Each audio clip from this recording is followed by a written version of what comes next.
আসসালামু আলাইকুম সম্মানিত ভিউয়ার্স, আপনারা জানেন যে নিম্নচাপ চলতেছে, যে কারণে সারাদিন বৃষ্টি পড়তেছে। বৃষ্টির জন্য কোথাও বেরিতে পারি না। আর এই আপনারা খামারের আপডেট জানতে চেয়েছেন অনেকে। খামারে আমি গেছিলাম গত বৃহস্পতিবার দিন গেছিলাম, এবং বৃহস্পতিবার রাত্রে ছিলাম। শুক্রবার দিন আমি চলে আসছি 11-12টার দিকে।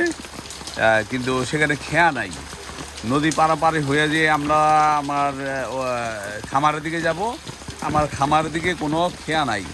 খেয়া যেখানে ভিড়ে সেই জায়গাটা আর আমার জায়গাটার ভিতরে একটা ডিস্টেন্স। অবশ্য নিয়ে যাওয়া যায়, তো কষ্ট বেশি নেয়। আমার এখানে যাইতে প্রায় 200 টাকা নেয়, আবার আসতে 200 টাকা নেয়। তো গেছিলাম আমি, যে কারণে গিয়ে দেখলাম যে পরিস্থিতিটা কী। ওই নাইল্লা গাছগুলি খুব দ্রুত গতিতে বইলা যায়। আমি যে গরুর জন্য গাছ বুনছি, সেই গাছটা একটু দেরি করে হয়। আর ওই চরে যে জংলা গাছগুলি, সেগুলি খুব দ্রুত গতিতে হয়ে যায়, যে কারণে আমার গরুর জন্য গাছগুলি তলে পড়ে থাকে।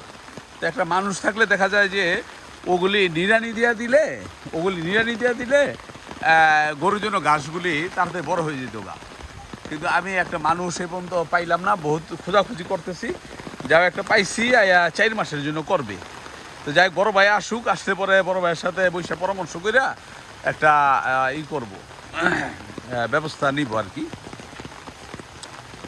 তা এখানে এরকম বৃষ্টি হইতেছে। আপনারা জানেন যে এটা পুকুরের পানিটা বৃদ্ধি হওয়ার কারণে কচু গাছগুলি দেখেন কি সুন্দর কচু গাছ।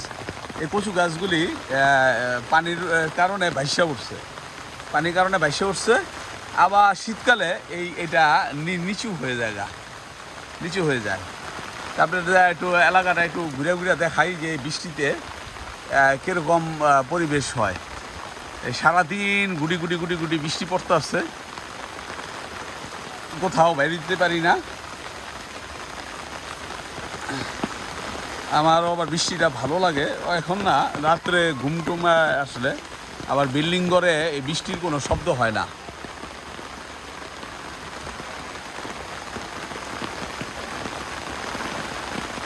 আর এটা ছিল আপনার ভুট্টা গাছ। এই বাড়িতে যে ভুট্টা ক্ষেতটা ছিল, এই বাড়িতে ভুট্টা গাছটা ছিল এখানে। আর আমার স্ত্রী এই আম গাছগুলি, আমের বিচি এই আম খাইয়া বিচিগুলি এখান দিয়ে এই গাছগুলি হয়েছে। তা আমি বলছিলাম যে সায়া নাই না, আমি এই গাছগুলিতে কলম করে দিব, কিন্তু সেই ধরনের আর সায়ানো আমি পাইও নাই, আর করেও দিতে পারি নাই।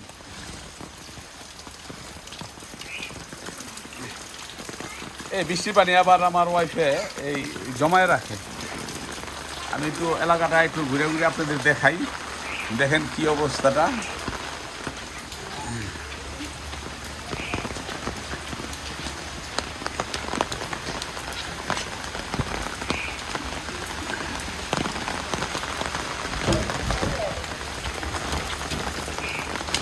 কিরে বৃষ্টিতে ঘুরতে আসুস কে?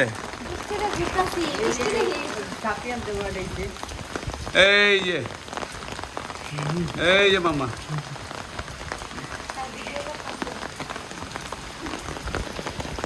তো পানি পড়ছে।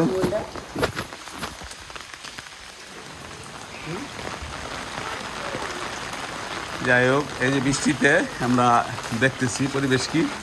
এই যে আমাদের হাজারা ম্যাডামের এই যে কুকুর, আবার কুকুর পালে।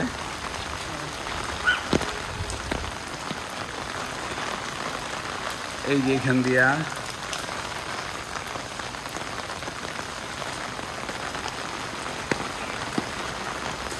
আর ওইখান দিয়া এই যে রাস্তা, দুনো দিক দিয়েই পানি। বড় রাস্তায় গেলে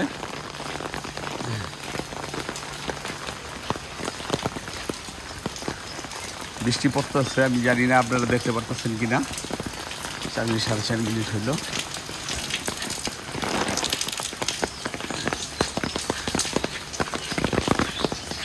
একটা সময় যখন ছোট ছিলাম, তখন এই বৃষ্টির সময় হাঁটতে কিন্তু ভালোই লাগতো।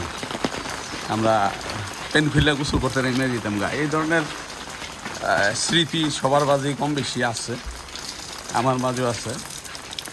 অনেকে বলেন যে ভাই কৃষি, আপনি রাজনীতির কথা বলেন, কি করব ভাই, এই দেশের মানুষ ৮০ ভাগ লোক হইল কৃষিজীবী, ৮০ ভাগ লোক হইল কৃষিজীবী। এই রাজনৈতিকভাবে দেশ যদি ডেভেলপ হয় তাহলে কৃষক শান্তি পাবে, কৃষকের ডেভেলপ হবে। আর যদি এই দেশ অবনতি হয় তাহলে কৃষকের অবনতি হবে। ৮০ ভাগ লোক কৃষিজীবী। আবার আমি কথাটা বলতেছি যে এই দেশ যদি ডেভেলপ হয় তাহলে কৃষক ডেভেলপ হবে, কৃষক শান্তিতে থাকবে। আর এই দেশের যদি অবনতি হয় তাহলে কৃষকের অবনতি হবে, কৃষক কষ্ট পাবে। এর জন্য এই রাজনৈতিক কথাগুলি আমি বলি। যেহেতু আমি একটা খামার করছি, এখানে লক্ষ লক্ষ টাকা আমি ইনভেস্ট করছি, অনেক দুঃখ কষ্ট অনেকেরই আছে, অনেকে রাজনীতি করেন না, কিন্তু রাজনীতির কারণে অনেকে পেরেশানিতে থাকেন। এই আমাদের এই রোডে, এটা মাওলানা জুবাই সাহেবের বাসা। ওই যে নারকেল গাছ দুটো দেখতে পারতেছেন, এই আপনারা যে এই নারকেল গাছ দুটো দেখতে পারতেছেন, এটা মাওলানা জুবাই সাহেবের বাবা এখানে বাড়ি করছেন। নারায়ণগঞ্জ পাগলা এই মাওলানা জুবাই সাহেবের আব্বা এখানে বাড়ি করছেন। এরা এই বাড়িতে মাওলানা জুবাই সাহেবেরা বসবাস করছেন। ওনারা তিনও ভাই বসবাস করেন। এখন ছোটো ভাই মুফতি ওমায়ের সাহেব, উনি এখানে বসবাস করেন। এইটা এই হলো মাওলানা জুবাই সাহেবের বাসা, এই নারকেল গাছ দুটো এই বাড়িটা। তা আমরা ওদিকে গেলাম না, আমরা এখান থেকে দেখাইতেছি। তারপর একটু দেখাই যাই। বৃষ্টিতে যে ধরনের পরিস্থিতি, সবাই ঘরের ভিতরে আটকা। যারা নিম্ন আয়ের পেশাজীবী মানুষ তারা ঘরে বন্দি হয়ে আছেন, সবাই বন্দি হয়ে আছেন। আপনারা জানেন দিন আনা দিন খাওয়া মানুষগুলো এখন এই পানিতে বন্দি, তাদের এখন কর্ম নাই। আবার কেউ যারা আছেন বৃষ্টিতে ভিজে পরিশ্রম করতে গেছেন। আবার জানেন আপনারা যে বৃষ্টিতে ঠান্ডায় তারা অসুস্থ হয়েও পড়তে পারেন। তা আমরা চাই যে বৃষ্টি যদিও আল্লাহর রহমত, আমার ভালো লাগে, সবারই ভালো লাগে, ঠিক আছে। কিন্তু আবার অনেকের ক্ষতিও হয়, কারো ভাদ্র মাস, কারো বা সর্বনাশ। তো সবাই ভালো থাকবেন। আসসালামু আলাইকুম।